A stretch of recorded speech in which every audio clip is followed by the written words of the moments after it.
Diciendo que no se oyó. Adelante. Sí, lo que les estaba... No. Bueno, ok. ¿Sí me escuchan? A ver, adelante. Hola. Sí, bueno. Y aquí estamos. ¿Ahora me escuchan bien o no? Sí. Sí. Ok.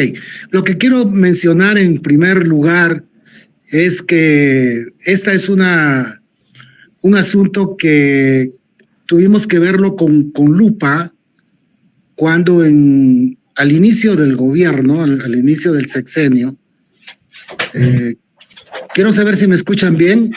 Sí te escuchamos, Ronald. Nos vas a hacer este diagnóstico, a lo mejor. Adelante. Gracias. El presidente dijo que el principio de todos los males a los cuales se enfrentaba México y él mismo era la corrupción.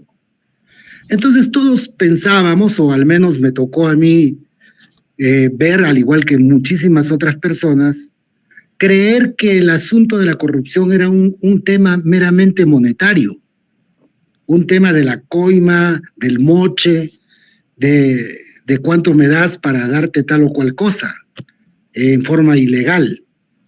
Pero en realidad la corrupción va mucho más allá del simple acto de compra y venta de voluntades. Y aquí es donde creo que el presidente está haciendo un llamado, porque sistemáticamente lo viene diciendo en referencia a otros tipos de corrupción que no han sido sacados del comportamiento social y económico en el país y que se han convertido en una barrera, en un obstáculo enorme para poder llevar adelante la profundización de la cuarta transformación. Ronald, pero nada más aquí te detengo un momento, porque me parece que habría que aclarar que el problema que estamos aquí específicamente analizando, que es el tema de la mafia corrupta, efectivamente, que quiere regresar al poder por sus fueros, y entonces en ese sentido supongo que te refieres a la corrupción. Había una mafia gobernando en este país, habían tenido la habilidad y la capacidad de robar todo lo que podían.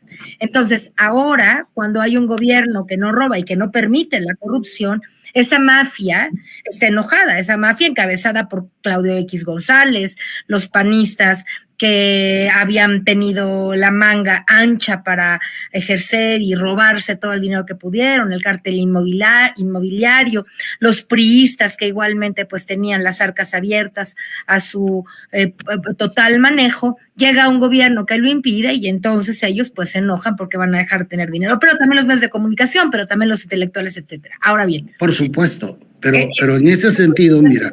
A la que te refieres, me imagino, porque si estamos hablando de unos medios de comunicación que están en un proceso de legitimar y de ayudar, como ahora lo están haciendo con Xóchitl, poniéndola en todos los medios todos los días, una orquesta inflando a un globo, ¿verdad?, a una botarga.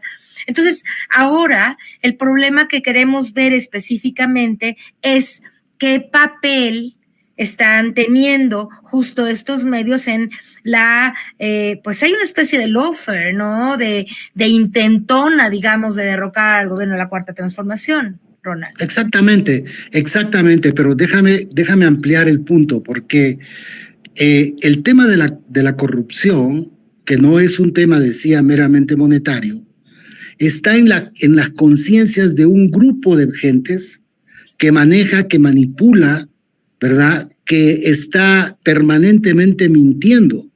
Es decir, es un tipo de corrupción que ha pasado más allá de los huesos y ha llegado hasta la mente de un equipo gigantesco que en este momento representa el 80% de la opinión controlada del país. Pero no lo hacen por corrupción, Ronald, con todo respeto. Digo, lo hacen por corrupción, pero sobre todo lo hacen porque ellos son la mafia que quiere el poder. Ellos quieren quitar a uno para ponerse, ¿dónde está el dinero? Lo que sí generan dinero, sí. Aunque sí corrompen la estructura de ideas que rodea a la Cuarta Transformación, que rodea al presidente. Es una forma de corrupción en esta otra estructura donde no solo es monetaria. Es una estructura de corrupción que va hacia la parte subjetiva. Entonces vemos el contexto macropolítico, cómo se estructura todo este proceso, pero estamos dejando de leer el contexto de micropolítica. Y en ese proceso es donde están atravesando y están combatiendo el proceso de conciencia. Están generando una embestida brutal a la verdad, a la realidad, a las cosas que sí están ocurriendo. Exactamente, ese es el diagnóstico.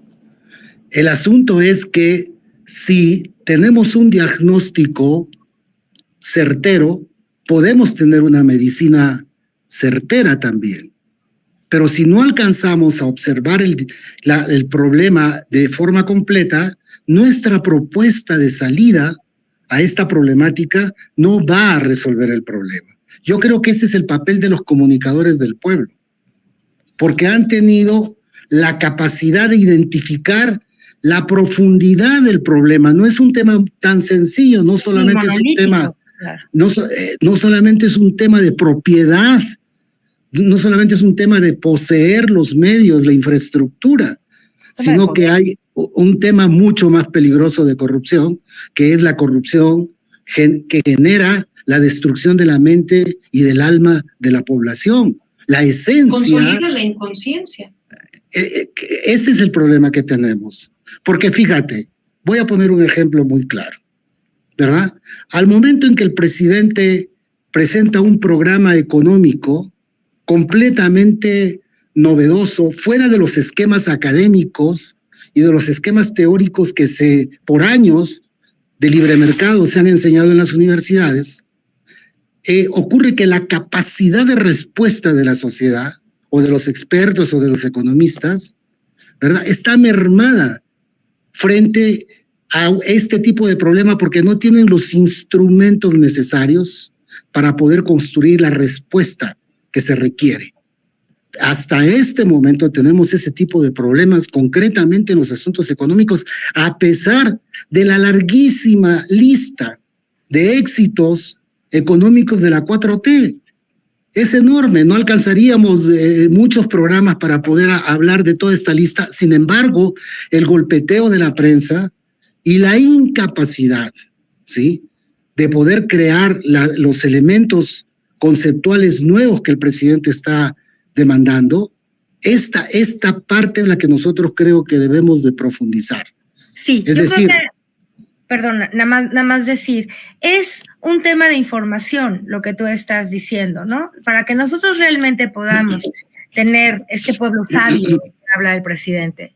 Así para es. Que cualquier pueblo, decía Giovanni Sartori, pueda realmente consolidar un Estado democrático, se tienen que dar dos condiciones fundamentales. Fíjate bien, dos, decía él, ¿no? Uno es las elecciones libres, absolutamente libres, que después de 200 años en México, ¿no?, de haber tenido las primeras elecciones presidenciales, todavía hay dudas al respecto. Bueno, pero unas elecciones libres y una opinión libremente formada de los ciudadanos que puedan ser capaces de elegir y de decidir realmente qué es lo que quieren. Pero si tú no tienes a una población informada, aunque el presidente insiste en decir que hay un pueblo sabio, y yo estoy de acuerdo en el sentido de que hay una parte del pueblo que sí ya tiene espacios y posibilidades de educación y de consumo diferente de medios que los medios tradicionales,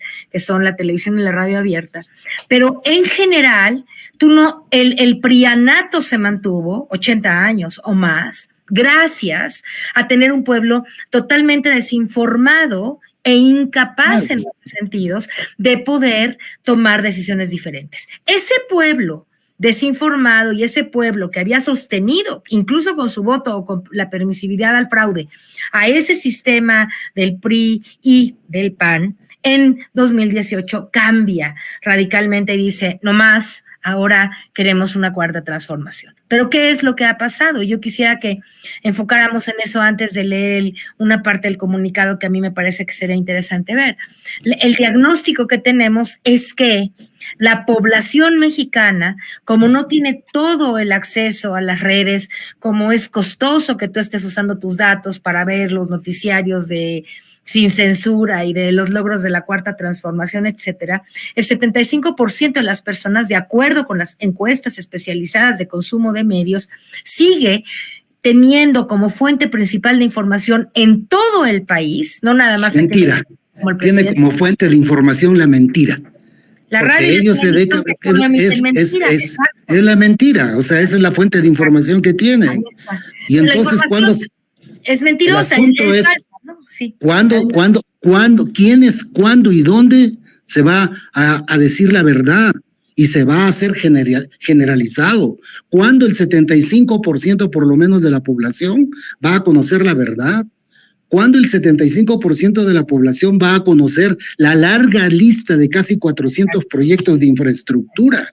¿Cuándo se va a saber, verdad, que el tipo de cambio está donde está cayendo a favor de México por la política expresa del gobierno?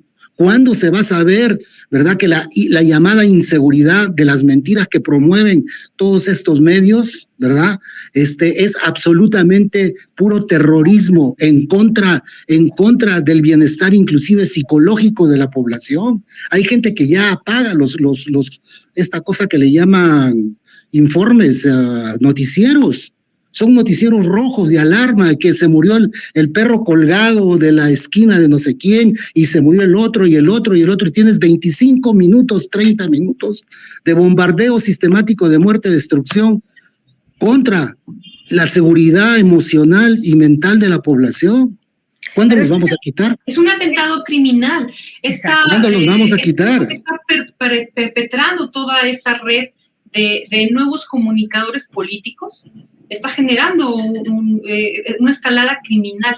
Desde esta parte que bien comentabas, Ronald, sobre el proceso subjetivo, lo que llega con las personas, hasta un imaginario colectivo que mira este escenario que aparece en televisión abierta, este escenario que aparece en aquellos comunicadores que se han vuelto solo comunicadores, constructores de esta mentira. Pero bueno, claro que hay alternativas, y una de ellas la tiene muy clara nuestro compañero Jorge Valencia, que está ya aquí con nosotros hace un momento, y que bueno, Jorge, te escuchamos para que nos abras esta red de oportunidades que vamos construyendo.